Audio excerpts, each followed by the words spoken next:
Hi friend, thanks for joining me for another Chat on Fire. This concept I'm about to explain is super important, and if you don't understand it already, I want you to listen to these first 3 minutes on repeat until you get it. The magic of money, unlike time, is that money can compound and grow. Time is fixed. 1 second is 1 second. Each second of time on its own cannot generate another second of time. However, a dollar on its own can generate more dollars if you put it in the right place. When you trade your time for money, like at a wage working job, the time you give up cannot be bought back. It's already been spent and is non-refundable. But if you use that money that you earned and invest it, you can buy exponentially more time in the future. With an 8% interest rate on your money, you can double your money in less than 10 years. In 20 years, your money more than quadruples. In 30 years, you're up more than 10 times your original investment.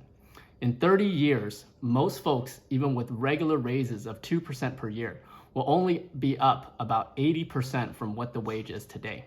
So what does this mean? The hour that you spend today on your job, assuming that you don't spend that money today, but instead invest it, can be traded back in for 5.5 hours in 30 years, accounting for inflation. I took 10x, which is how much the money would be worth, divided by 1.8x, which is the wage you would have earned in 30 years, assume that you are working at the same job, to arrive at the 5.5 hours that you would get by investing the hourly wage that you are receiving right now. We've been given a gift, and now I want you to learn how to trade time for money, which can make more money, which can be traded for more time than it took to earn that money in the first place. Now, why is this super important? There was this 1999 Monster.com Super Bowl ad called When I Grow Up. After you're done with my video, I want you to go watch it. Basically, it shows a bunch of kids who state things out loud like, when I grow up, I want to sit in boring meetings all day, contributing absolutely nothing. Or when I grow up, I want to be mindlessly filing papers or filling out forms. Or when I grow up, I want to be working 14 hours a day just to beg for a $1,500 yearly raise and ask for permission to take some days off to spend time with people I care about. Ask yourself this: if money were no object, if housing, transportation, your food, your basic needs, and some of your wants were taken care of, what would you choose to do with your time? What are your passions if you didn't have to work for money? What would you want to do for yourself, your family, your community? Would you want to go travel? Would you want to make every recital or game that you want to go for your kid? Enjoy random lunches with friends in the middle of the week? So, growing up in school and with our parents and most of society, we're taught to make money, spend money, and then make more money again. Make more money, buy nicer things. Entry-level job, live in a modest apartment, drive a used Honda. Mid-level job, live in a small house, get an entry-level Lexus. High-level job, 3-bedroom house, drive a new Mercedes. Work in your productive years until age 67. Ask for someone to take permission to take a break 3 weeks out of the year. Get doctor's notes to ask permission for a sick day. Die at 78. I want to shake this image out of your head. That is not what we want, friends. It does not have to be this way. The wealthiest folks buy the most important commodity, and that is time. Time is freedom, freedom to be there for your children, freedom to be there for your family, freedom to take off on a spontaneous trip with your friends, freedom to pursue hobbies, freedom to learn new skills, to exercise, to take time for your mental health and your physical health. If we are dependent on our paycheck, how can we actually feel brave enough to ask for the days off that we would like to do the things that we would actually want to do? There's a story that I want to tell you about a pilot and an investor who happen to be enjoying a nice lunch together.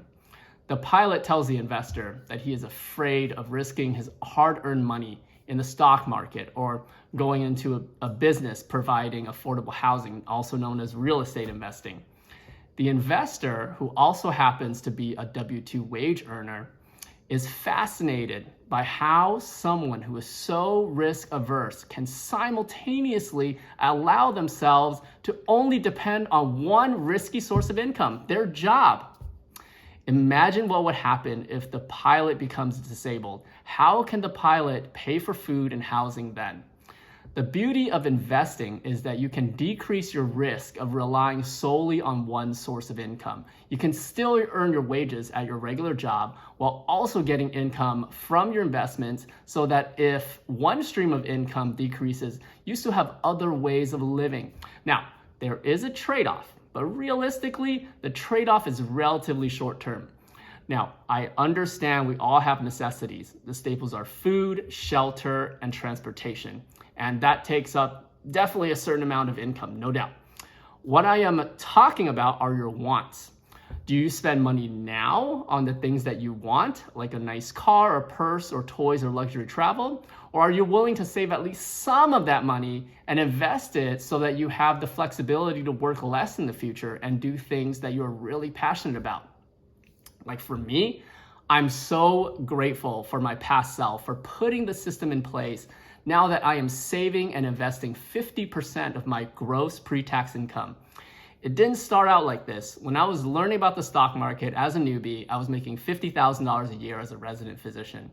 I was saving 20% of my gross income and putting it into a Roth IRA and my employer retirement plan. I was able to level up my income, and then the amount I was able to save and invest grew as well. Now, to be honest, we cannot put off and delay all our joys. Look at your spending. Pick the things that you thought were worth the money. You need to pick the things that brought you the most joy and focus your spending there. For me, it was definitely travel. I specifically remember being able to stick to a budget of about $40 to $50 per person per night for housing and $30 a day for food for most of my travels from 2008 to 2014. We were able to see a lot of Spain and Italy and China and Thailand and even Japan on this budget. Some of the best memories I have were from those days when we were traveling on the cheap. Nowadays, I do allow myself a less restrictive budget when it comes to traveling, maybe $80 to $100 a night per person for lodging on average, and maybe about $100 a day on food. But as a percentage of my income, it is actually less than before, even though the absolute amount is more. And by focusing my spending on what actually makes me the happiest, I don't actually deprive myself of a lot of the joys of spending money, but I am also saving and investing enough to be able to reach financial independence as early as possible. And that brings me to my next point, Parkinson's law. Parkinson's law is that the time needed to do a certain task will expand to the amount of time that that task is given. This can also apply to budgets. If your income grows, it can be very easy for you spending to grow too, without necessarily making you that much happier. The way to stay focused is to automate.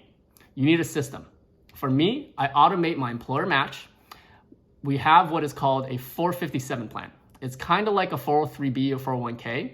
I pay my future self first, which means that I set aside $19,500 a year, or about $1,600 a month, to grow for future me. Since I get an employer match, I am setting aside $800 a month, and my employer gives me another $800. I don't need to think about it. My future self benefits from automatic contributions because he gets paid with every check that I get paid. The next thing that I automate is an automatic withdrawal from my checking account on the day that I get my paycheck into a separate account reserved for my Roth and my brokerage stock account contributions. This is also to pay for future me, to travel and work less and spend more time with the people I love. Since I have no credit card debt, car debt, consumer debt, besides my housing, I am completely unshackled, and that allows my money to grow and work for me. When you have debt and bills, you work for your money. When you have investments, your money works for you. So think about this. For you, what are your goals?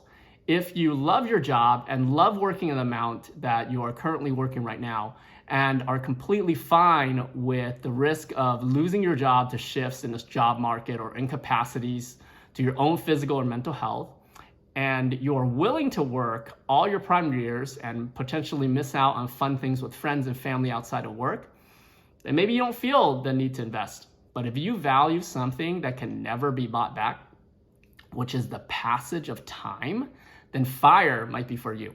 Heck, even if you value buying things, investing is still the right move because you can buy bigger and better things if you have more money down the line.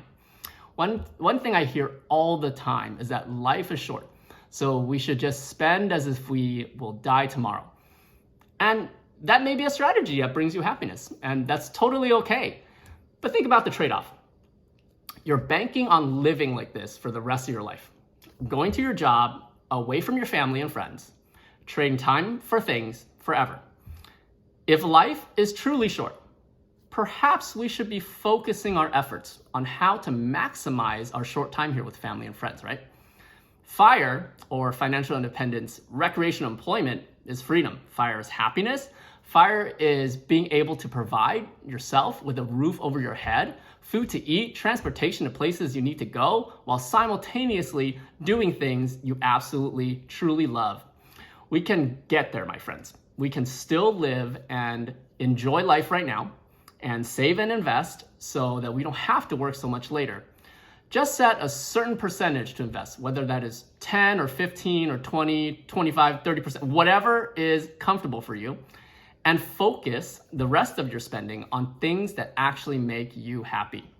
If spending time with your kids is important, or spending time with your spouse is important, or spending time with your friends is important, then saving and investing should definitely be on the high priority of things that you want to be able to do, to be able to buy the one most precious commodity, and that is time.